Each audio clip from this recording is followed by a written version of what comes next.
Muy buenos días, hermanos. Qué gusto verlos todos. Hermano Brizot, gusto verles a ustedes. Qué bueno que están por acá.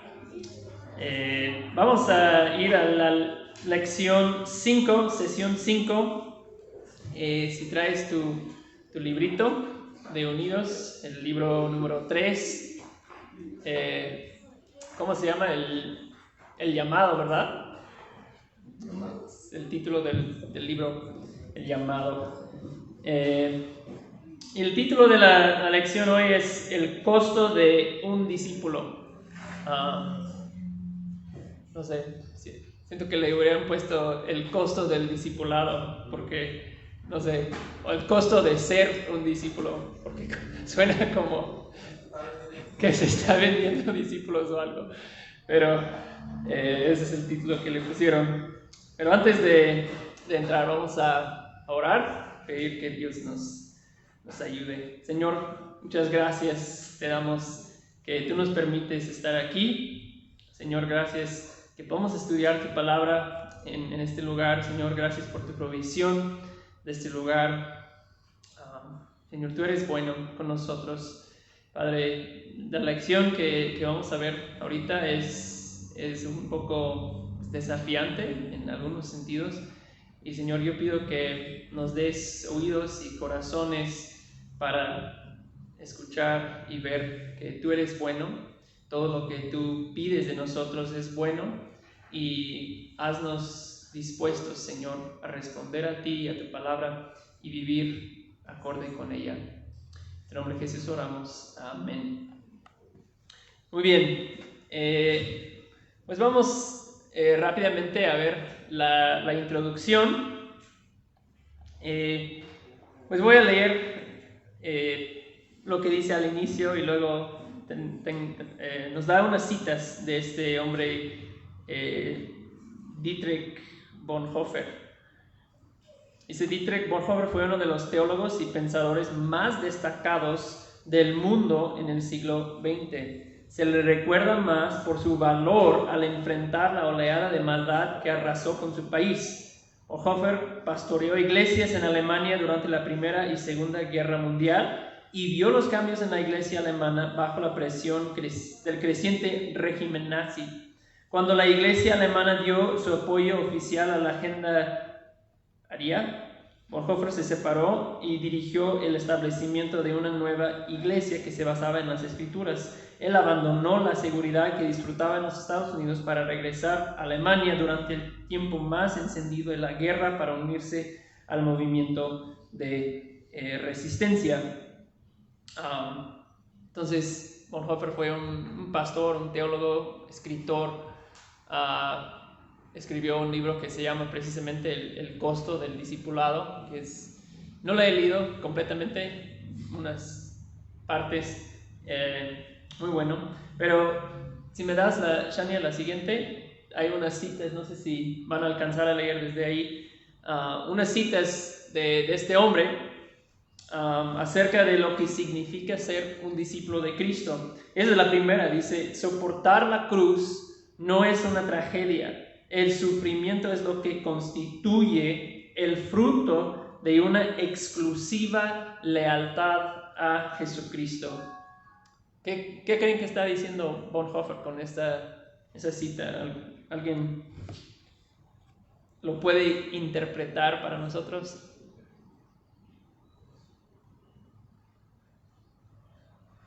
Estamos hablando del costo de ser un discípulo de Jesús.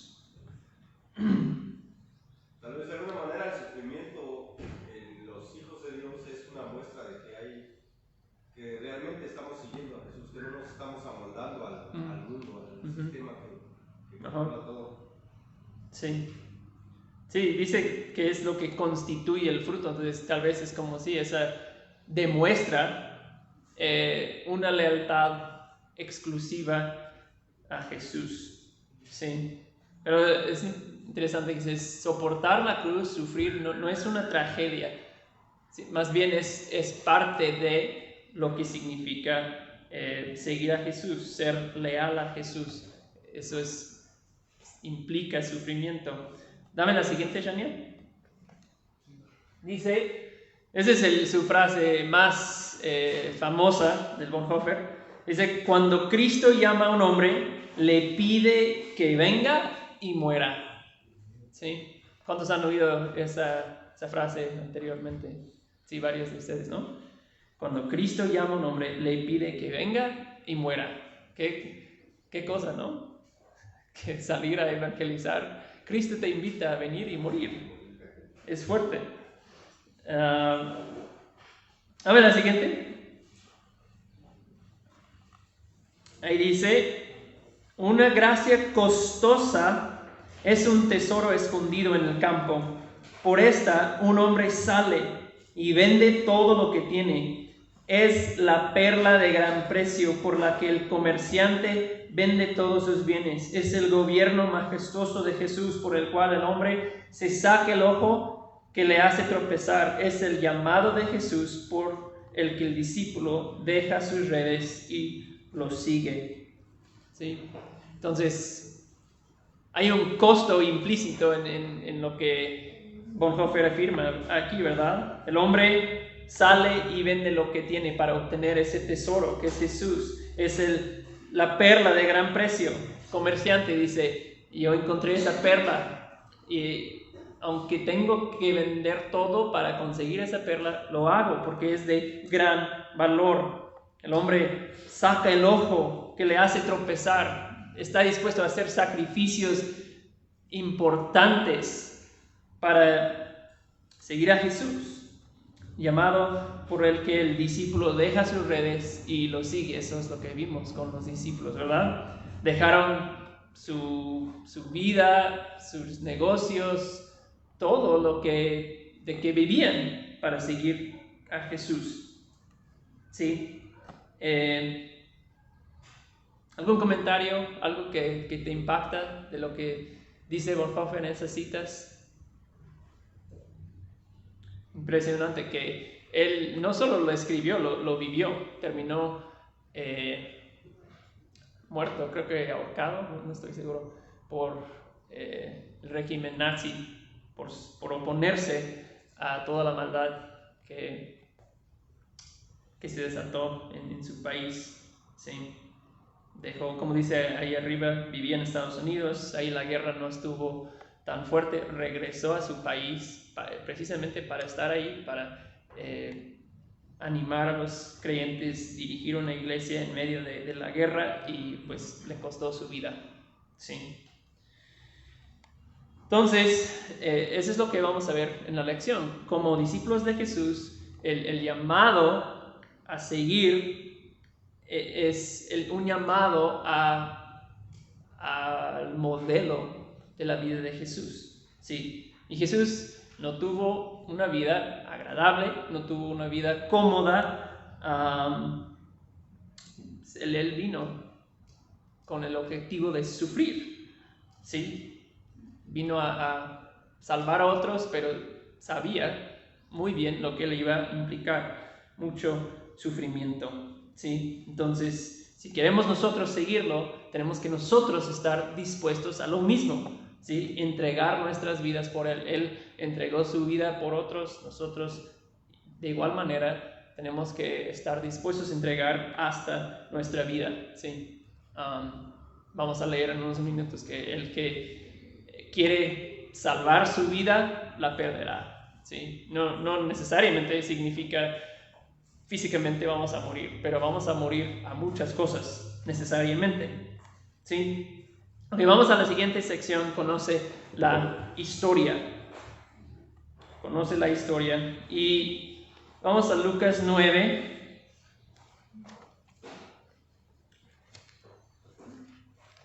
¿Tienes tu Biblia? Ahí a Lucas 9. Vamos a estar en Lucas 9 y Lucas 14 casi todo el tiempo. ¿Sí? Entonces, ese es como el contexto de esas afirmaciones de Jesús. Lucas 9:51. Jesús, Lucas dice, sucedió que cuando se cumplían los días de su ascensión, Jesús con determinación afirmó su rostro para ir a Jerusalén. Entonces ese es como, en la estructura de Lucas como un libro, ese es como una bisagra en el libro. De aquí en adelante Jesús va rumbo a Jerusalén, donde será crucificado. Entonces de aquí en adelante Jesús dice que afirmó su rostro, ¿sí? Decidió, fijó su mirada en lo que le quedaba por delante, iba hacia Jerusalén. Y si regresamos al versículo 9:22, mismo capítulo,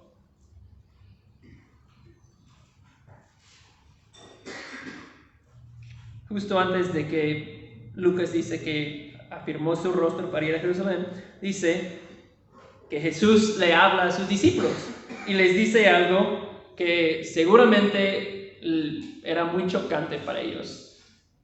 Dice: el Hijo del Hombre debe padecer mucho, ser rechazado por los ancianos, los principales sacerdotes y los escribas, y ser muerto y resucitar al tercer día. ¿Sí? Entonces, como dice en el manual, esa es la primera de varias profecías de Jesús en esos días sobre lo que le iba a pasar, a que había venido al mundo, ¿sí? Entonces dice: lo que aguardaba a Jesús en Jerusalén era sufrimiento y sacrificio. Y dice el manual que seguramente los discípulos quedaron desconcertados, quedaron en shock un poco, que ¿por qué Jesús vas a morir? No, eso no es lo que, eso tiene que terminar. Tenemos que ganar tracción como movimiento. Necesitamos más y más gente que se une a nosotros para que podamos derrotar a Roma. Sin embargo, Jesús les está diciendo algo muy distinto, ¿sí? No entendían bien ellos lo que les esperaba. Entonces Jesús se volvió a ellos y les dijo unas poderosas palabras. ¿Qué dice el siguiente versículo? 9:23. Y a todos les decía: si alguien quiere seguirme, si alguien quiere ser parte de mi reino, de este movimiento que yo estoy lanzando, niéguese a sí mismo, tome su cruz cada día y sígame. Porque el que quiera salvar su vida la perderá, pero el que pierda su vida por causa de mí, ese la salvará. Wow. Entonces, los discípulos que de golpe Jesús les tumbó todas sus expectativas, redefinió completamente lo que implicaba seguirle. O sea, yo pienso que de repente empezaron a platicar entre ellos y decir: ¿Le seguimos con ese hombre? O sea, está diciendo cosas muy raras, eso no es lo que habíamos esperado. Yo no sé, pero yo pienso que tenían que hacer un poco de reflexión y pensar en esas cosas. A lo mejor le preguntaron: oye, ¿a qué te refieres con esas cosas? Eso no es, si tú eres el Mesías, nuestro destino debe ser otro, ¿no? ¿Sí? Entonces ellos entendían, o debían entender que pues eso no va a ser un viaje fácil, ¿verdad? No van a sentarse en primera clase con todas las amenidades. Habrá oposición, no sé si entendían todo lo que Jesús implicaba con esas palabras, pero era obvio que eso nos va a costar, ¿sí? Entonces, según estos versículos, ¿cuál es el precio que uno tiene que pagar por seguir a Jesús? ¿Qué dice Jesús? Tiene que hacer. Primero dice, sí, negarse a sí mismo y tomar su cruz. ¿Sí? Dos cosas que vamos a analizar un poco más. ¿Qué es lo que significa negarse a sí mismo, tomar tu cruz? Más adelantito. ¿Okay? Entonces, eso nos lleva a analizar la historia, donde es como pues el corazón de la lección, ¿sí? Y tenemos 4 verdades. ¿Me pasas al siguiente? 4 verdades que salen de este pasaje y también de Lucas 14. Pero primero la lección nos da un poco de repaso para que entendamos en qué punto estamos en la historia. Y entonces hemos visto que Jesús ya anda unos 2 años y medio quizás con sus discípulos. Y primero Jesús los ha llamado como discípulos. Y vimos todos esos elementos en diferentes lecciones.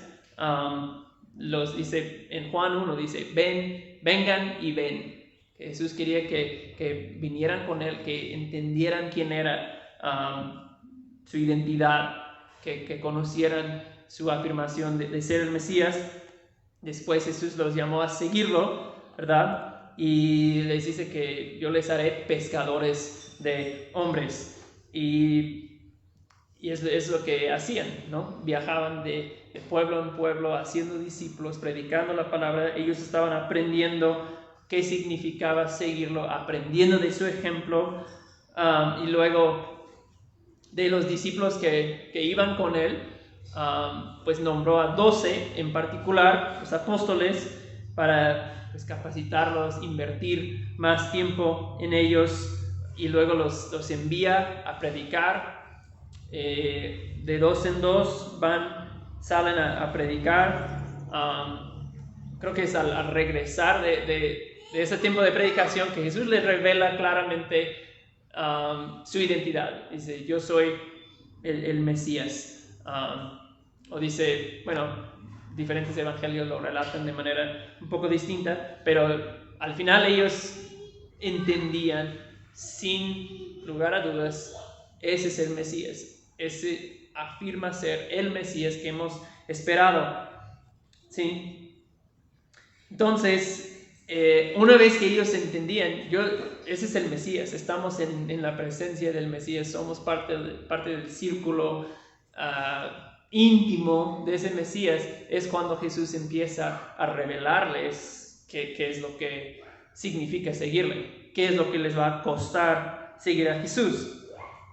Entonces dice, Jesús los llevó al extremo norte de Israel, a un lugar llamado Cesarea de Filipo, y fue ahí que hablaron de la identidad de Jesús como el Mesías, el Hijo de Dios viviente, y de su poder para vencer el mal. Pero llegado ese momento, cambió el tono. Jesús sabía que sus discípulos estaban entrenados por completo, entendían su identidad como Dios hombre y estaban preparados para seguir adelante con el movimiento. Ahora su énfasis estaba en la cruz, ¿sí? O sea, 2 años y medio y ellos no tenían muy claro en qué termina eso. Entonces quedan posiblemente 6 meses, no sabemos con exactitud, pero Jesús empieza a enfatizar la cruz. Vamos a la cruz. Ustedes tienen que tomar su cruz, ¿sí? Y como hemos dicho muchas veces, para nosotros se nos pierde el impacto de decir cruz, ¿no? Cruz es algo que cuelgas en tu collar, algo que pones de tu espejo en tu carro. O sea, tenemos cruces por todos lados. Es un símbolo religioso. Hasta nos hace sentir bien ver una cruz. Pero para ellos era otro entendimiento. Ellos habían visto a personas morir de manera horrorífica en una cruz. Era algo sumamente fuerte. Hablar así de tomar su cruz es ir a una muerte muy, muy terrible. Entonces, esos pasajes, Lucas 9 y 14, revelan 4 verdades importantes. La primera verdad, ¿cuál es?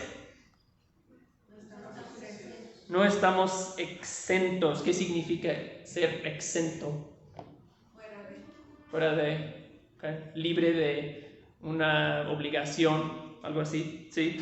Dice, muchas personas creen que una vez que deciden seguir a Jesús, se les promete una vida libre de problemas, pero sencillamente eso no es verdad. los seguidores de Jesús enfrentan las dificultades normales de la vida, como la pérdida del trabajo, enfermedades, problemas financieros, presiones e incluso la muerte. A lo largo de la Escritura encontramos el sufrimiento como un suceso común e incluso esperado en la vida. ¿Sí? Entonces la vida normal sigue después de seguir a Jesús, y hasta a veces conlleva más problemas seguir a Jesús, ¿sí? Más que los normales. Y en Timoteo 2:3 Pablo dice, tú pues, hablando Pablo a Timoteo, dice, tú pues sufre penalidades como buen soldado de Jesucristo. ¿Sí? ¿Qué es lo que Pablo le quiere comunicar a Timoteo? Eso de, como buen soldado, sufre penalidades. ¿Qué es lo que Pablo está diciendo a Timoteo? Si podemos conectarlo a esa idea de sufrimiento, del costo de discipulado. Sí, quizás la idea ahí es de alguien que ha sido reclutado. Y es posible que Pablo esté diciéndole que vaya a sufrir penalidades de manera injusta, posiblemente de manera injusta, o simplemente nada más por pertenecer a alguien que lo ha reclutado, está por hecho de que va a tener sufrimiento. Sí. Ya. Sí. Sí, ¿no? O sea, creo que hay algo importante en el hecho de que usa la metáfora de soldado, ¿verdad? Un soldado es alguien que tiene que estar dispuesto a sufrir. Si no, pues no sirves para ser soldado. Si niegas como soldado a enfrentar peligro, a enfrentar dificultad, si no estás consciente de que posiblemente vayas a morir en el campo de batalla, pues no vas a ser buen soldado. Entonces, es como cuando Pablo relaciona la vida cristiana, el ministerio, todo lo que tenía que hacer Timoteo con la idea de un soldado que sufre en batalla. O sea, nos da una idea de qué estamos hablando. No usa, usa la metáfora de la guerra. Guerra es una de las cosas que más da miedo. Hay personas que han ido a la guerra y al momento de entrar en batalla no pueden, ¿sí? Porque es sumamente difícil, da mucho miedo entrar en una batalla, pero esa es la metáfora que Pablo escoge de guerra, ¿sí? Entonces, no estamos exentos, no se nos da paso libre para que vayamos por la vida sin sufrimiento, sin peligro, sin dificultad. No, la vida del discipulado implica sufrimiento, como va a enfrentar cualquier soldado en batalla, en una guerra, ¿sí? Y bueno, vamos a número 2. Y vamos a tomar 2 y 3 juntos. ¿Okay? Número 2, tenemos que negarnos a nosotros mismos. Número 3, tomar nuestro cruz a diario. Yo pienso que son efectivamente la misma cosa.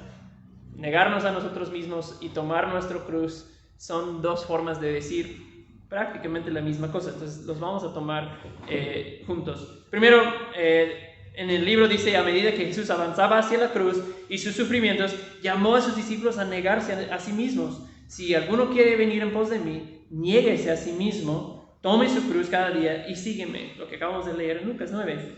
Negarse a uno mismo significa dejar a un lado las cosas que uno desea y poner a Jesús primero. Sí, por eso digo que son prácticamente la misma cosa, porque negarse a sí mismo es dejar a un lado las cosas que desea, y tomar tu cruz creo que es la misma idea. Significa hacer de Jesús el centro de tu vida, alrededor del cual gira todo lo demás. ¿Sí?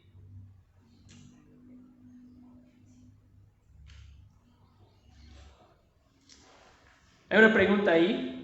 Dice, ¿cómo cambiaría tu vida si te negaras a ti mismo y te pusieras a Jesús primero? ¿Sí? Yo no quiero que la respondan ahora, pero es una pregunta interesante que pensar. Porque puede ser algo muy personal en tu vida,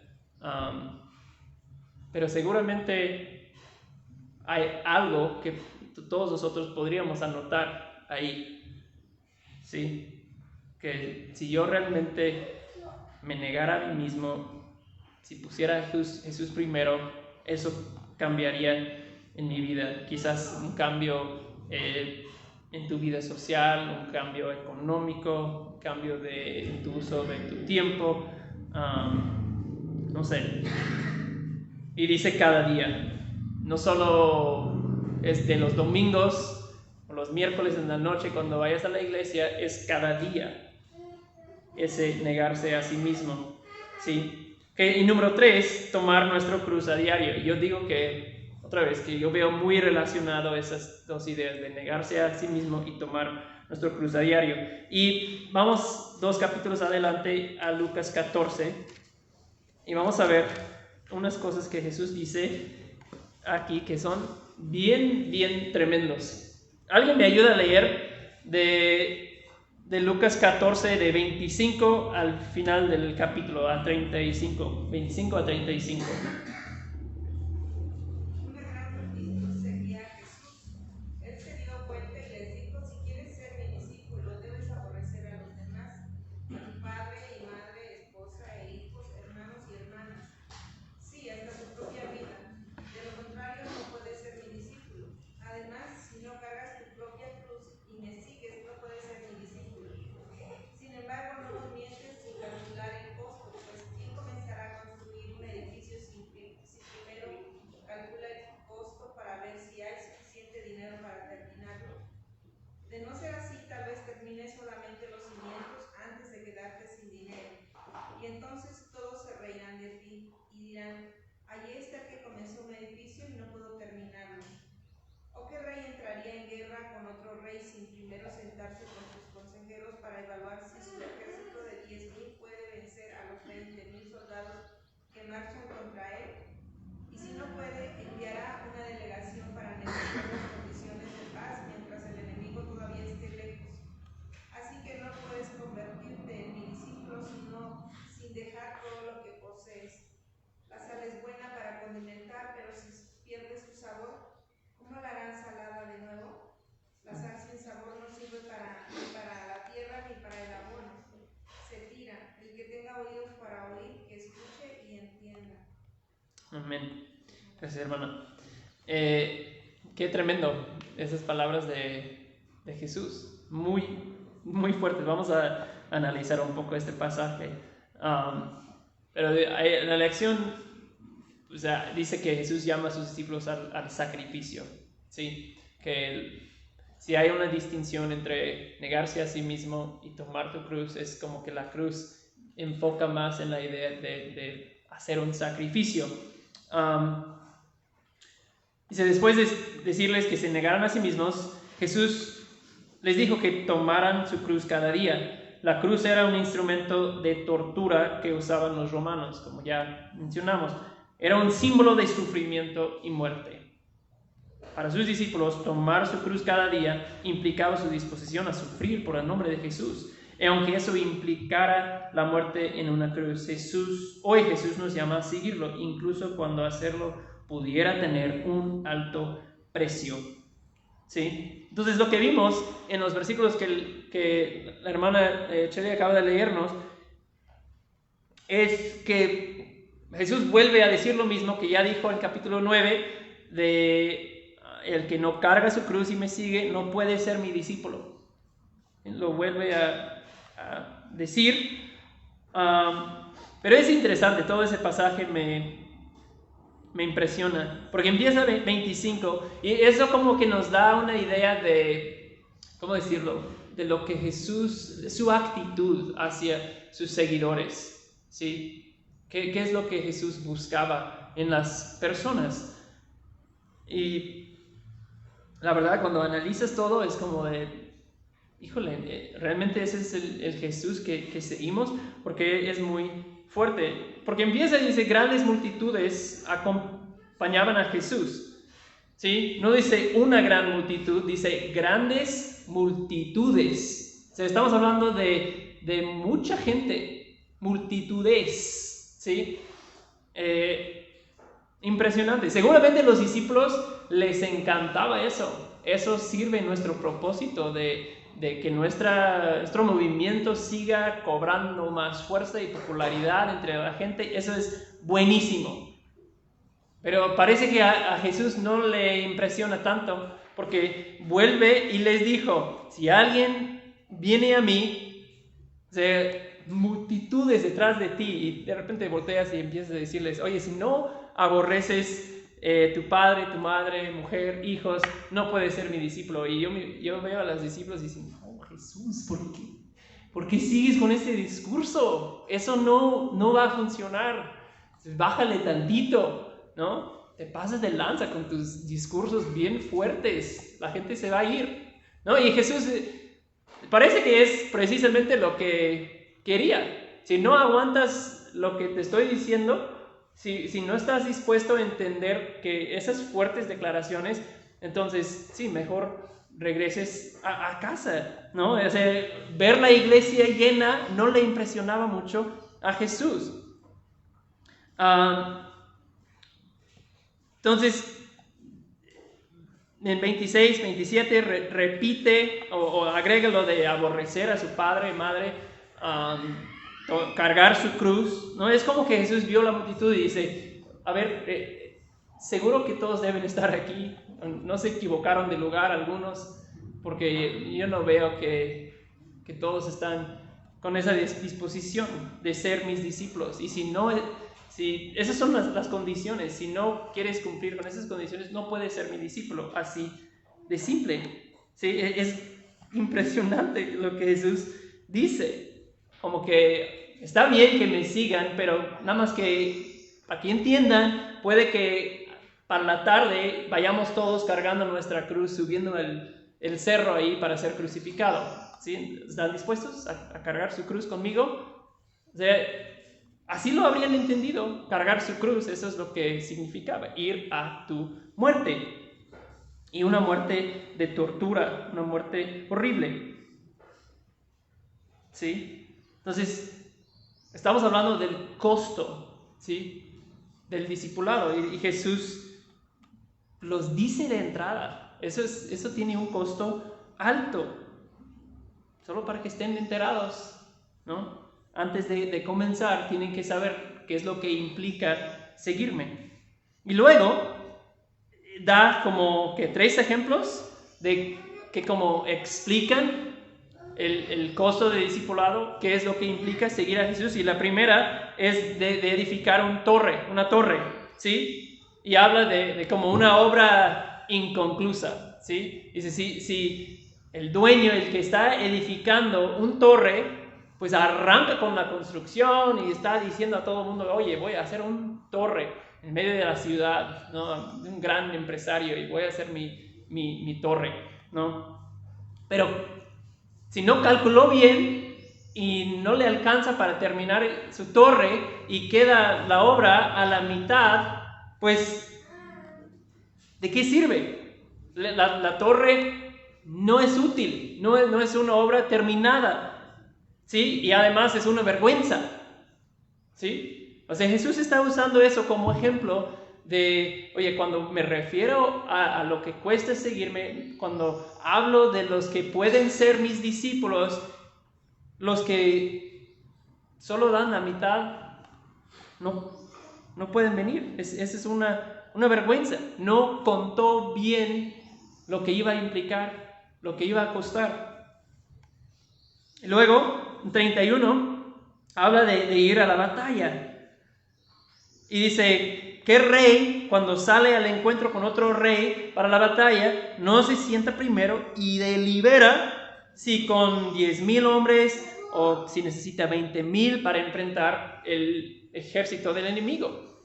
Entonces, dice, cualquier rey sensato va a sentar y armar un plan, va a enviar quizás un espía para ver cuántas tropas tiene el otro, y ya van a decir, oye, pues, ¿cuántos llevamos para pues, tener oportunidad de ganar en la batalla? Porque si llevamos todos, pues es mucho gasto, pero si no llevamos suficientes, pues perdemos todos. Entonces, cuenta, delibera, evalúa, está consciente de qué es lo que va a costar para nosotros ganar la batalla. Lo piensa bien primero, ¿sí? Tiene que llevar suficientes recursos a la batalla, ¿sí? Y dice que si te das cuenta que, oye, pues no nos alcanza para ganar esta batalla, pues ¿qué haces? Pues no vas a la batalla, envías una delegación, negocias términos de paz, porque te das cuenta, no vamos a perder nuestras tropas. Mejor pues tratamos de arreglar esto de manera pacífica. Entonces, la implicación es, si no puedes tener la victoria en la batalla, si no puedes aguantar en la batalla, mejor no vayas, no comiences la batalla, ¿sí? Entonces, otra vez, la idea detrás es la misma: ve bien lo que te va a costar. Eso, ¿sí? Jesús no quiere los que, ay, híjole, no, es que no sabía que iba a implicar que no puedo hacer X. No entendía que tengo que dejar aquello. No, pues, eso, yo no contaba con eso, ¿no? Dices, no, ve bien primero lo que cuesta ser mi discípulo, ¿sí? Entonces Jesús nos está mostrando con esos ejemplos el nivel de compromiso y entrega que requiere seguirlo y ser su discípulo, ¿sí? Como ya dijimos, que Pablo le dice a Timoteo, como buen soldado de Jesucristo, personas que vayan a la batalla, que no están dispuestos a morir, dice Jesús, pues no pueden ser mis discípulos. Un ejército, un soldado que no está dispuesto a enfrentar la muerte, que no está completamente comprometido, que no va a ver balas volando hacia él y correr hacia el peligro, pues no sirve para la batalla. Es un soldado, tiene que hacer eso. Si no lo hace, si se esconde, si le da miedo en medio de la batalla, pues va a poner en peligro los demás soldados, ¿sí? El buen soldado dice, pues mira, si es así, por favor, quédate en casa. No vas a aportar nada en la batalla. Entonces Jesús está usando esas ilustraciones bien fuertes para decirnos lo que implica seguirle. Y el último es la sal sin sabor. ¿Qué hace la sal? ¿Para qué usamos la sal generalmente? Para sazonar. Sí, para que la comida tenga buen sabor.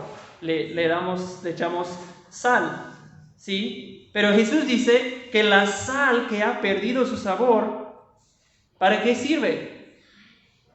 Nada.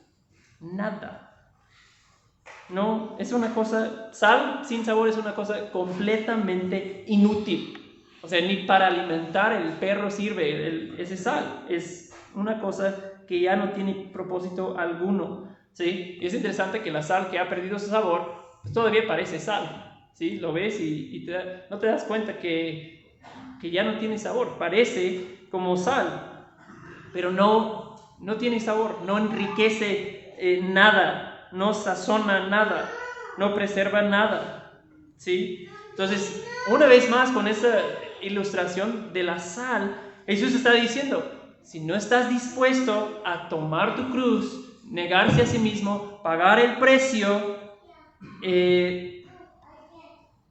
para mi reino, eres como sal que ha perdido su sabor. Una cosa que no sirve, una cosa inútil, ¿sí? Y sigue, Jesús ni para la tierra sirve. Jesús dice, oye, si hay sal que ha perdido su sabor, por favor ni le eches a mi tierra, porque mi tierra es buena, por lo menos puedo sembrar plantas ahí y es bueno, pero esa sal que ha perdido su sabor, esos discípulos que no han contado el costo, que no han sentado bien a reflexionar lo que va a implicar seguir a Jesús, contaminan hasta la tierra. Y no acaba ahí. ¿Ni para qué? Ni para el montón de abono. Dice, sal que ha perdido su sabor, hasta echa a perder el abono. Ese nivel de inutilidad es la sal que ha perdido su sabor, porque va a contaminar hasta el montón de abono que sí te sirve para echar a tus plantas para que crezcan bien. De algo sirve el abono, pero sal que ha perdido su sabor, nada. No, es como es bien fuerte, bien directo Jesús. O sea, si a mí casi me incomoda cómo Jesús habla aquí. Oye, Jesús, por favor, vas a lastimar los sentimientos de las personas. O sea, entiendo que quieres un nivel alto de compromiso y que pues veamos bien el costo de lo que quieres seguirte, pero si te pasas de lanza un poco con eso del abono, por lo menos pudiste haber dejado afuera eso. Pero lo dijo, ¿sí? ¿Dónde quedó la gracia, Jesús? Eso está bien fuerte, ¿sí? Y es importante entender, hermanos, o sea, Jesús cuando dice esas cosas a esas grandes multitudes, Jesús no está diciendo a ellos como, si no eres un verdadero discípulo de esos, no me importas como persona. No es eso.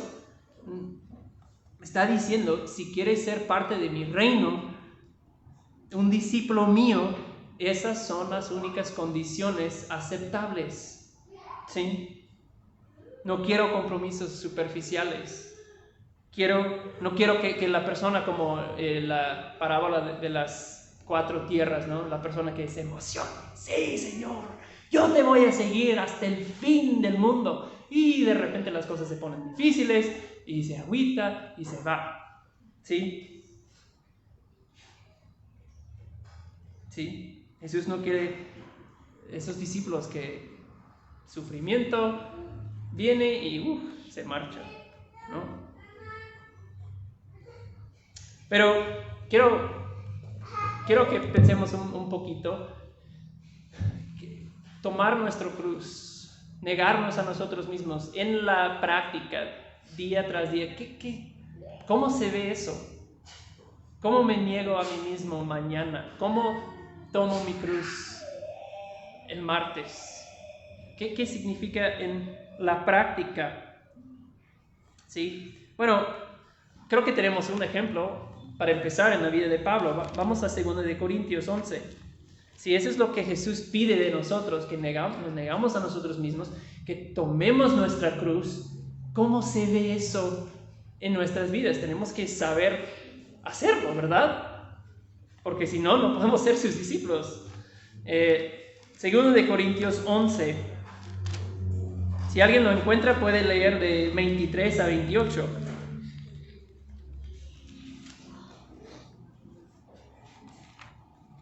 Porque yo sigo sin encontrarlo. Los servidores de Cristo, hablo como si hubiera perdido el juicio. Yo más, en muchos más trabajos, en más cárceles, en azotes, un sinnúmero de veces, con frecuencia peligros de muerte. 5 veces he recibido de los judíos 39 azotes. 3 veces he sido golpeado con varas, una vez fui apedreado, 3 veces naufragué y he pasado una noche y un día en lo profundo. Con frecuencia en viajes, en peligros de ríos, peligros de salteadores, peligros de mis compatriotas, peligros de los gentiles, peligros en la ciudad, peligros en el desierto, peligros en el mar, peligros entre falsos hermanos, en trabajos y fatigas, en muchas noches de desvelo, en hambre y sed, con frecuencia, sin comida, en peligro de desnudez. Además de tales cosas externas, está sobre mí la presión cotidiana de la preocupación por todas las iglesias. ¿Quién es débil sin que yo sea débil? ¿A quién se le hace pecar sin que yo no ¿sí? Yo creo que ahí está, en Pablo tenemos un ejemplo de lo que significa tomar tu cruz, estar dispuesto a sufrimiento. ¿Cuántas cosas menciona? Golpeado, apedreado, naufragado, día y noche en lo profundo, peligros, salteadores, peligros de personas, peligros de hermanos. O sea, sigue y sigue, hambre, sed, frío, desnudez. ¿Cuántos de nosotros tenemos una lista que compara con esa? Creo que ninguna de nosotros. Sí. Pero Jesús dice que tomar nuestra cruz, negarse a nosotros mismos, es algo de cada día, ¿sí? Entonces, no puede ser simplemente esos eventos grandes en la vida, donde, oh no, esa vez que me naufragué, eso fue tomar mi cruz. O sea, es eso. O sea, lo que vemos en ese resumen de la vida de Pablo es una vida de constante tomar su cruz y negarse a sí mismo. Pero, ¿qué significa cada día? Porque es algo continuo. Sabemos que tiene que ser algo activo todos los días. Sí, o sea, yo creo que puede ser luchas con la ira en tu vida. ¿Tienes una lucha con la ira? Bueno, tomar tu cruz puede ser confesar a alguien: oye, estoy pecando con la ira. ¿Cómo respondo a mi esposa, mis hijos? Tengo ira en mi corazón hacia ciertas personas, ¿sí? Entonces, tomar tu cruz, negarse a sí mismo, puede ser que empieces compras un libro sobre la ira y empieces a estudiar las escrituras y leer ese libro para que empieces a tratar de dominar esa ira. Activamente lo estás trabajando. Tienes una adicción, ¿verdad?, que te sigue controlando, que te sigue estorbando. Pues toma la cruz de arrepentimiento, ¿sí? Pedir ayuda, recibir consejo. Me humillo a decirlo a mis hermanos: oye, necesito ayuda, necesito que alguien me camine esto conmigo, porque no puedo seguir así, ¿sí?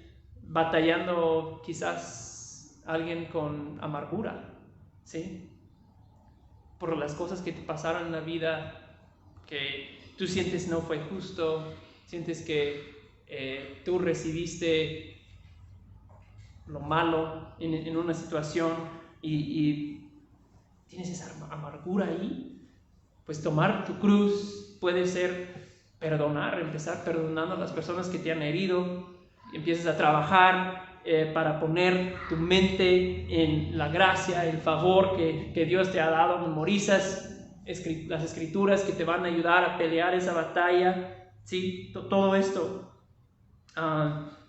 Luchas con pensamientos malos, incorrectos, que a veces invaden tu mente y ahí está la guerra en tu mente. Tomar tu cruz, creo que es llenar tu mente con lo que es verdadero, lo que es honesto, lo que es puro, ¿sí? Tomar cautivo esos pensamientos. Cuando venga la tentación por medio de un pensamiento, le digo no a esa tentación cuando surja. No le doy a mi carne lo que quiere. No, eso es todos los días, hermanos. Eso es sumamente práctico lo que Jesús dice aquí: negarse a sí mismo, tomar tu cruz cada día, ¿sí? Todos los días. Y eso se siente como sufrimiento. Decirle no a tu carne cuando desea algo no es fácil, ¿no? Día tras día le sigo diciendo no. Muero a lo que mi carne desea, ¿sí? Me muero a mí mismo, me someto a Cristo, hago lo que a Él le agrada. Eso es tomar tu cruz cada día, ¿sí? Negarse a sí mismo es algo de todos los días, yo creo.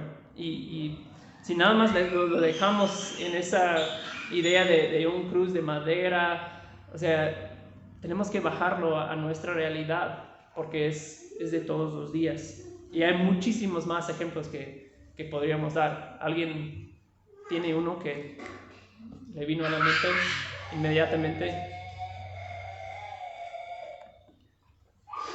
Es interesante, ¿no? Es interesante para mí, si yo recuerdo a los inicios de empezar a seguir a Cristo,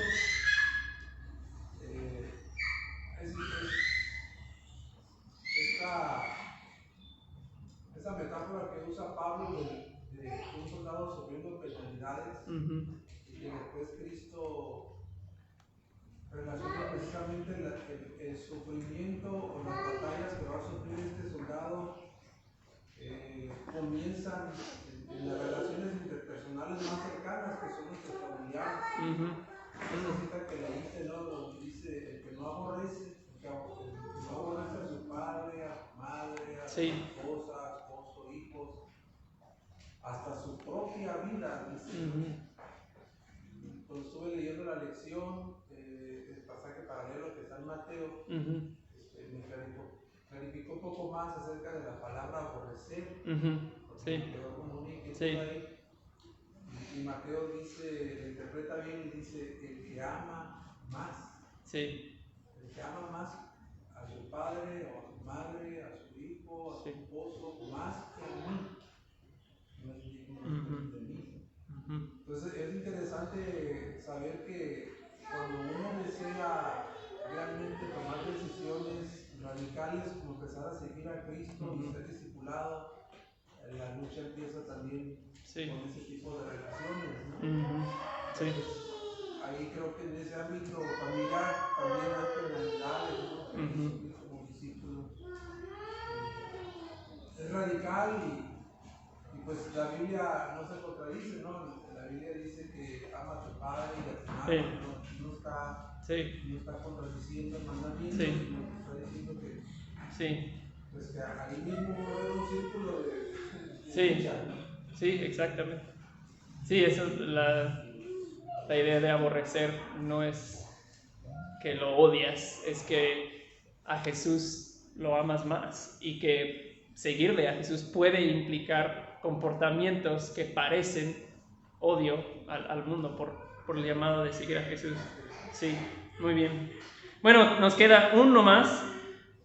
Vamos a seguir y terminar. Estamos llamados, número 4, a seguir a Jesús. Dice la lección: después de retar a sus discípulos a negarse a sí mismos y llevar su cruz cada día, Jesús los miró a los ojos y dijo: síganme.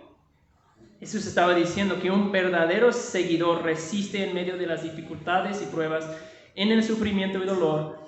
Los que son de Él son los que continúan siguiéndolo, ¿verdad? No se marchan cuando las cosas se ponen difíciles.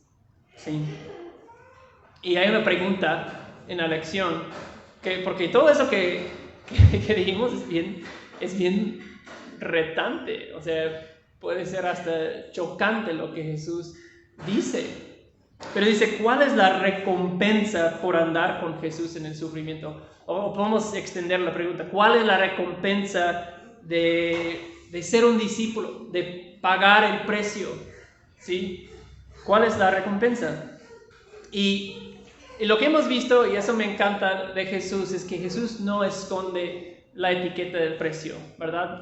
A sus discípulos y a todos esos que le seguían les dijo tal cual: eso es lo que implica seguirme, ¿sí? No esconde la etiqueta del precio. No ofrece una carnada que después te va a meter un anzuelo ahí en tu boca. Pero el diablo, todo lo opuesto, es exactamente lo que hace el diablo, ¿verdad? Esconde la factura atrás, ¿sí? Te dice: oye, eso lo necesitas, ¿no? Se ve bueno, se ve atractivo y el enemigo te lo ofrece, ¿verdad? El diablo es completamente lo opuesto. Oye, tú y yo sabemos que tú has tenido una semana difícil, ¿verdad? Eso lo mereces, ¿sí? Muchos jóvenes, ¿verdad? Es con drogas, ¿verdad? Que empieza, oye, eso te va a hacer sentir, pero chido. Vas a tener la experiencia de tu vida, pruébalo, ¿verdad? Pero la factura está escondida, ¿sí? Y 1 año, 2 años después, cuando tus relaciones están destruidas, tu economía está destruida, tu carrera destruida, pues ya te das cuenta que se escondió el precio. Pero Jesús nos dice de entrada, eso es lo que te va a costar seguirme. ¿Sí? Entonces, como hemos dicho, es fuerte, es duro, hasta nos incomoda a veces todo lo que de estos ejemplos que Jesús da en Lucas 14 que vimos, pero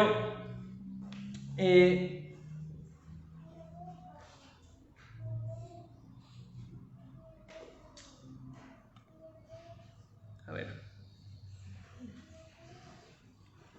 sí, el mismo Jesús, como dice el hermano, estaba comentando de esa idea de Jesús, dice tal vez lo más inmediatamente chocante es el que no aborrece a su madre, sus padres.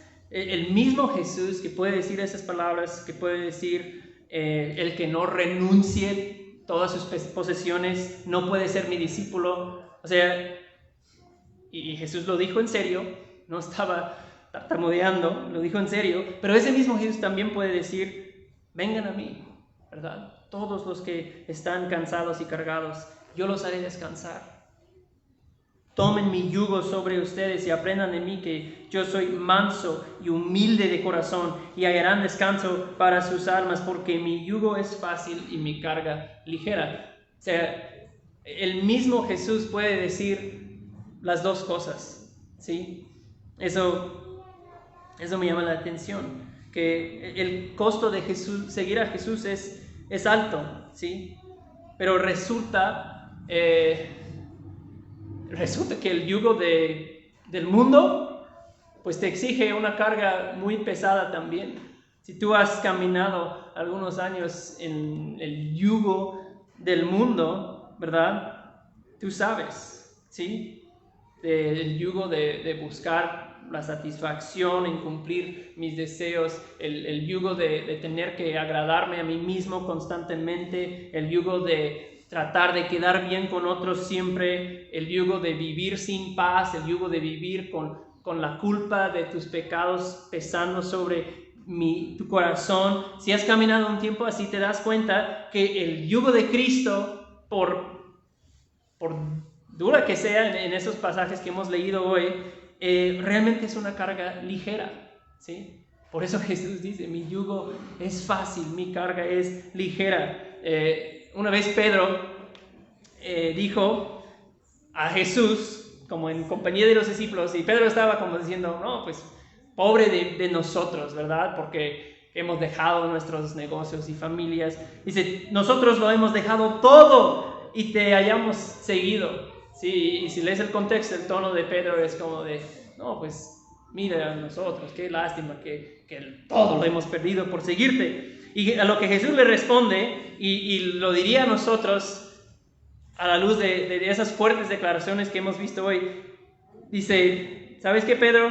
Cualquiera que haya dejado casas, o hermanos, o hermanas, o padre, o madre, o mujer, o hijos, o tierras, por mi nombre, el que ha tomado su cruz, el que ha sufrido, recibirá 100 veces más y heredará la vida eterna. ¿Sí? Entonces Jesús está diciendo, sí, el costo es muy alto, pero todo aquel que ha pagado el costo, que me ha seguido, y aunque eso haya implicado pérdida de muchas cosas, va a recibir en la eternidad 100 veces más y la vida eterna. Pedro, no te sientas lástima por ti mismo, ¿sí?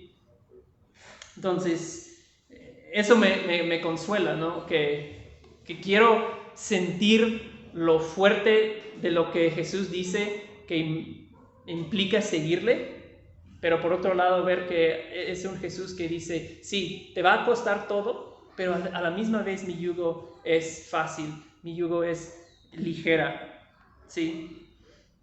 La recompensa, dice Jesús a Pedro, a nosotros, es mejor de lo que imaginas. Es un costo alto, pero una recompensa que supera lo que tú te puedes imaginar. Sí, Mateo 5:12 dice Jesús, su galardón es grande en los cielos. ¿Sí? Entonces, esa es la lección, el costo de un discípulo, el costo de ser un discípulo de Jesús.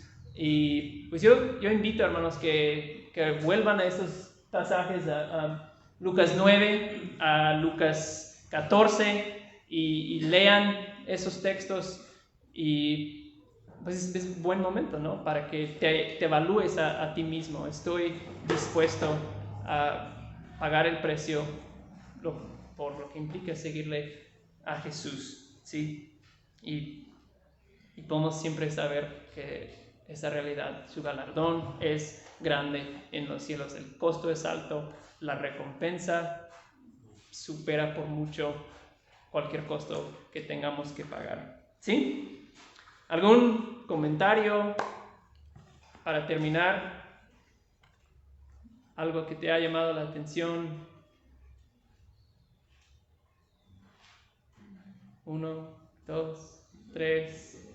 Muy bien. Ok, terminamos con la lección 5 y tenemos un descanso de 15-20 minutos antes del servicio. Gracias, hermanos.